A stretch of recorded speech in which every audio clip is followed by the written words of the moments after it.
Okay. अस्सलाम वालेकुम। बिस्मिल्लाहिर्रहमानिर्रहीम। तो पहली बात तो बहुत माज़रत के साथ ये कि मैं काफ़ी दिन से कोई वीडियो नहीं बना पाया। उसका रीज़न ये था कि मैं थोड़ा मसरूफ़ चल रहा था और मुझे कुछ टेक्निकल ग्लिचेस आ रहे थे। आपको मालूम है कि मैंने नया शुरू किया है चैनल, तो मुझे थोड़ा सा समझने में टाइम लगता है। तो उसकी वजह से थोड़ा सा मैं कोशिश कर रहा था। ऑडियो की प्रॉब्लम थी जो आपने नोटिस करी पुरानी वीडियोस में, बट अब इंशाल्लाह अल्लाह ने चाहा तो वो सारी ग्लिचेस दूर करने की कोशिश की गई है और वो कोशिश यही रहेगी कि इंशाल्लाह वो अब ग्लिचेस वो ना आए। ओके, तो आज का टॉपिक है RSI 70। तो RSI 70 आप लोगों ने बहुत लोगों से सुना होगा कि RSI 70 के बाद नहीं ख़रीदना चाहिए। इनफैक्ट मैंने भी अपनी जो मेरी स्ट्रेटजी है मैक 21 या फिर 12-26, मैंने दोनों में यही बताया है कि भाई आपको RSI 70 जब आ जाए तो आपको न्यू एंट्री नहीं लेनी है, और RSI 70 जब अचीव हो जाए तो आपको प्रॉफिट बुकिंग कर लेनी है। तो उसके पीछे क्या लॉजिक है? क्या इसका रीज़न ये है कि RSI 70 के बाद स्टॉक ऊपर नहीं बढ़ता है? नहीं, ऐसा नहीं है। RSI 70 के बाद स्टॉक ऊपर जाता है और काफ़ी ऊपर जाता है, बट मसला क्या है? मसला ये है कि RSI 70 के बाद स्टॉक जो है ऊपर तो जाता है, बट वो बहुत शार्प मूवमेंट शो करता है, अपसाइड में भी और डाउन साइड में भी। तो हम में से बहुत सारे लोग जो हैं वो पार्ट टाइम हैं, फुल टाइम स्क्रीन के सामने नहीं रहते हैं, तो हमारा रिस्क जो है वो बढ़ जाता है। तो इसलिए ये सजेस्ट किया जाता है कि RSI 70 जो है वो आप जब टच कर जाए तो आप कोशिश करें कि आप एग्जिट कर दें।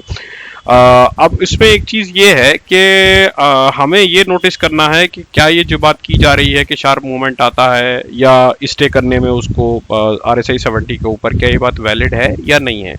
तो मैं आज आपको सिर्फ यही दिखाना चाहता था कि आपका कन्विक्शन बिल्ड होना चाहिए कि बहुत सारे स्टॉक जो हैं वो RSI 70 के ऊपर रहते हैं और बहुत सारे स्टॉक जो है वो RSI 70 को सस्टेन नहीं कर पाते हैं। RSI 70 क्या है बेसिकली? तो RSI 50 के ऊपर जब मूव करती है, अगर आप RSI क्या होती है, रिलेटिव स्ट्रेंथ इंडेक्स, इसके बारे में पढ़ते हो, तो RSI की रेंज जो है वो 50 के नीचे जो है वो ये है कि सेलर डोमिनेंट है, और जब 50 के ऊपर जाती है यानी कि 50 to 100, तो वो ये है कि सेलर जो है वो डोमिनेंट नहीं है, बायर जो है वो बेसिकली डोमिनेंट है।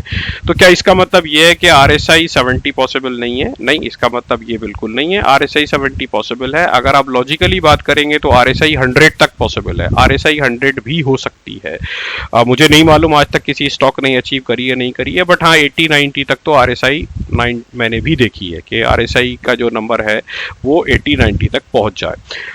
अब मसला ये है कि अगर ऐसा हो सकता है तो फिर आपको अवॉइड क्यों करना चाहिए? तो उसका रीज़न ये है कि जैसे जैसे आप अपर साइड में बढ़ते चले जाएंगे तो आपका रिस्क फैक्टर जो है वो बढ़ता चला जाएगा। और आपने नोटिस किया होगा, मैंने यहाँ पर लिखा है बिगिनर। बिगिनर का मतलब बहुत सारे लोग जिनको काफ़ी डिटेल में आइडिया नहीं है। तो उसका रीज़न ये है कि भाई जब आपको ज़्यादा आइडिया नहीं है तो फिर आपको अपनी कैपिटल को रिस्क पे रखने का कोई मतलब नहीं है। ट्रेडिंग में रुकने के लिए लॉन्ग टर्म में सबसे इंपॉर्टेंट है कि आप अपनी कैपिटल सेव करके रखें। अगर आपने 10,000 से शुरुआत करी है तो आपके पास 10,000 की कैपिटल रहनी चाहिए। ऐसा ना हो कि 3 महीने बाद आपके वो 10,000 खत्म हो गए और आपने दूसरे 10,000 डाल दिए। नहीं, ऐसा नहीं है। You will have to have those 10,000 with you so that you can trade. आपकी इंटेंशन ये होनी चाहिए कि मेरा जो प्रॉफिट है वो बनता रहे। कभी कभी लॉसेस भी होते हैं, ऐसा नहीं है, बट ओवरऑल इंटेंशन ये होनी चाहिए। ओके, तो अब हम नेक्स्ट चीज जो है वो ये देखते हैं कि क्या जो मैं बात कर रहा हूँ क्या ये बात वैलिड है। तो इसके लिए अब हम क्या करते हैं? इसके लिए हम ये करते हैं कि 2-3 जो स्टॉक हैं उनको देख लेते हैं। वो क्या स्टॉक हैं? जैसे फॉर एग्जांपल रिलायंस। अब हम रिलायंस देखते हैं, एक जनरल रिलायंस काफ़ी वेल नोन स्क्रिप्ट है। तो मैं पहले ही बता दूं कि जो भी हम एग्जांपल ले रहे हैं इनको आप ट्रेडिंग की तरीके से ना लें कि ये ट्रेडिंग के लिए बताए जा रहे हैं। ये सिर्फ एग्जांपल की तरीके से बताए जा रहे हैं, आप सिर्फ इनको एग्जांपल समझ के ही लें, because I want to show you कि क्या जो मैं बोल रहा हूँ उसमें कोई लॉजिक है या नहीं है। एक जनरल बोल रहा हूँ, है ना।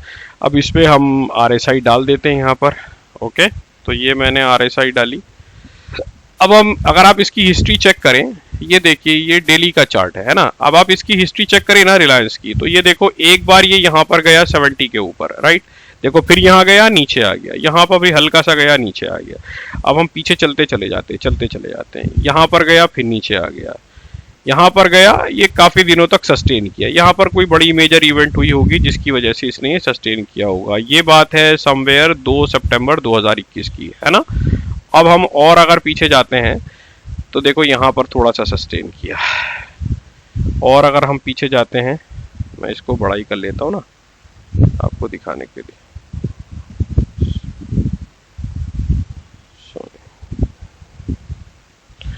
हम और पीछे जाते हैं, और पीछे जाते हैं, तो अब अगर आप इसको आप देखते हो ना, तो इन मेजॉरिटी ऑफ द केसेस में ये 70 के ऊपर जाता है, 75, देखो यहाँ पर तो ये 80 भी चला गया था। अब इन मेजॉरिटी ऑफ द केसेस में ये 70 की लाइन है बेसिकली, जो पिंक की रेंज है ना ये 30 to 70 की है, तो ये 70 के ऊपर नहीं जाता है, 70 के ऊपर सस्टेन नहीं कर पाता है। अब मान लो अगर आपने एंट्री ही यहाँ पर ले ली फॉर एग्जाम्पल, तो आपका रिस्क जो है ना बहुत बढ़ गया, तो इसलिए ये एडवाइजेबल नहीं है कि आप 70 के ऊपर लो। कोई और शेयर लेते हैं, फॉर एग्जांपल कजारिया सीमेंट ले लेते हैं। ये मैं बड़े शेयर इसलिए पकड़ रहा हूँ लार्ज कैप, क्योंकि मैं चाहता हूँ कि बड़े शेयर को ये समझा जाता है कि उनमें स्ट्रेंथ बहुत होती है, तो मैं आपको वही वाले शेयर दिखाना चाहता हूँ जिनमें ये माना जाता है कि स्ट्रेंथ होती है। देखो रिलायंस तो काफ़ी कुछ गया भी था 2-4 बार, ये तो गया भी नहीं, एक ही बार यहाँ पर गया, देखो फिर यहाँ पर गया, यहाँ पर गया 1-2 बार, है ना। तो मतलब अगर इसकी टोटल लाइफ टाइम अगर हम देखें कि 100 ईयर की है फॉर एग्जांपल, तो 100 ईयर में ये मतलब इसने 70 ईयर्स जो हैं वो 70 के नीचे काटे हैं, और बाकी के कुछ 25% जो है ये ट्रेडिंग अपनी लाइफ में 70 के ऊपर गया है। तो आप 25% को एग्जाम्पल नहीं मान सकते हैं, राइट। हाँ, अगर आप एक्सपोर्ट ट्रेडर हो गए, आपने वो लेवल अचीव कर लिया, तो फिर आप जो हैं वो सर्टेनली वो एक है सिनेरियो कि आप जो हैं फिर सोच सकते हैं कि भाई मैं 70 के % की स्क्रिप भी ले लूँ। अब आप जैसे एक और शेयर देख लेते हैं, तो ये अगला शेयर है HDFC बैंक का। HDFC बैंक देखो, ये बैंकिंग नॉन शरिया है, मुझे रिलायंस का और कजारिया का भी नहीं मालूम कि वो शरिया है कि नहीं है, बट एनीवे हम शरिया की बात नहीं कर रहे, मैं आपको स्ट्रेंथ वाले शेयर दिखा रहा था, ये देखिए आप, है ना। तो ये बहुत छोटा सा लेसन है कि आप RSI 70 को यूज़ करिए, और आप क्या कहना चाहिए, RSI 70 जैसी अचीव हो आप वहाँ से एग्जिट कर दीजिए। एक और बहुत इंपॉर्टेंट और इंटरेस्टिंग चीज़ है, मैं आपको बताता हूँ कि RSI 70 को ट्रेलिंग स्टॉप लॉस के लिए भी बहुत अच्छे से यूज़ किया जाता है। जैसे मान लो आपके पास होल्डिंग है और आप ये नोटिस करते हो कि यार मैं इसमें निकलूं या ना निकलूं, तो आप 4 आवर की RSI लगाइए और आप देखिए कि अगर 4 आवर में RSI 70 आ रही है, देखो यहाँ पे 4 आवर में आई और ये नीचे गिर गया, यहाँ पर फिर 4 आवर में आई, ये नीचे गिर गया, यहाँ पर 4 आवर में आई, ये नीचे गिर गया, है ना। और पीछे देखते हैं ना, यहाँ पर 4 आवर में आई, देखो नीचे गिर गया, यहाँ पर 4 आवर में आई और देखो नीचे गिर गया, यहाँ पर 4 आवर में आई और देखो ये कहाँ पे आके रुका है, राइट। तो RSI 70 in 4 hour time frame can also be used for trailing stop loss. That is also very important and can be used very effectively in your holding. आपको बोला जाता है ना कि इसका स्टॉप लॉस ट्रेल कर लो, इसका स्टॉप लॉस ट्रेल कर लो, तो उसमें आप जो है ये RSI 70 and 4 hour time frame you can use for trailing your stop losses. Okay.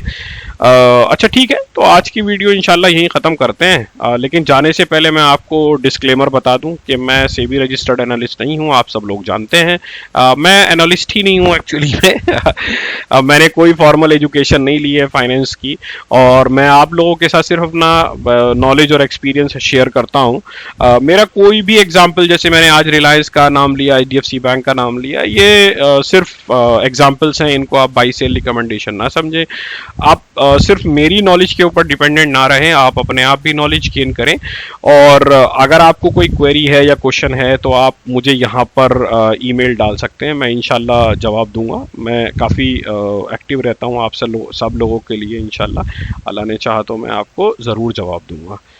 Okay, तो इसी के साथ शुक्रिया साहब, इंशाल्लाह अगली वीडियो में मुलाकात होगी, और अल्लाह हाफिज़।